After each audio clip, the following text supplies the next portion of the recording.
would like to share an intriguing chess strategy that involves surprising your opponent. Typically, opponents expect you to focus on achieving checkmate, but this strategy involves targeting their queen instead. By adopting this approach, you can gain a significant material advantage, which can ultimately lead to a victory later in the game. Let's begin with this trap.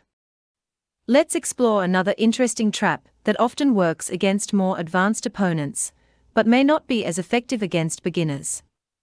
In this trap, after white plays pawn to d4, you respond with knight to f6. After white plays pawn to c4, you sacrifice the pawn with pawn to b5. White captures the pawn, and you advance your knight to e4. Usually, white plays knight to f3, which is the most common move. Here, you play pawn to b6, pretending that you want to fianchetto your bishop to b7. If your opponent is more advanced, they may notice the critical flaw in pawn b6 and play queen to d5, launching a double attack. This move is what you want them to play, but beginners may not notice it. In response to queen to d5, you play bishop to b7, sacrificing the bishop. After white captures the bishop, you play knight to c6, intending to trap the queen later. There aren't many squares for the queen to go, and queen to a6 is usually the only available square. If white plays almost any move, you play knight to c5, trapping white's queen completely. White has to be concerned about their position and tries to escape by playing queen to a6. You play bishop to b4 check, gaining tempo, and putting one more piece around white's king, limiting the squares where the queen can retreat. After bishop to d2, you play your winning move, knight to c5.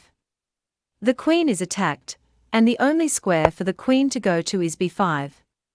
Now, you can win the queen by playing pawn to a6, but it's even stronger to trade the bishops first. Otherwise, your opponent can get two minor pieces for the queen. You trade on d2 first, then play pawn to a6, ultimately winning the queen. Moving on to another trap, we'll focus on an opening known as the Scandinavian defense e4 d5. After knight to c3 and queen to a5, we enter the main line. Instead of playing pawn to d4, which leads to a lot of theory, we play pawn to e3. This move is a little provocative and aims to exploit a common mistake made by many opponents. When your opponent plays bishop to g4, a move that seems uncomfortable for you, you play pawn to h3. Surprisingly, this move makes bishop g4 incorrect and gives you an advantage. If the bishop retreats, you can pressure it with pawn to g4, potentially placing your bishop on g2, advancing your attack while gaining extra tempo. Black finds themselves at a disadvantage. If your opponent decides to trade on d3, you respond by capturing with the queen, simultaneously targeting the b7 pawn. Black's plan to develop the knight to c6 and potentially castle and play knight to d4 is not allowed. Instead, you play bishop to e5, pinning the knight and threatening to capture it, as you attack it twice. Black's only way to defend the knight is with the slightly awkward move queen to b6. But now comes the winning shot, knight to d5, attacking the queen.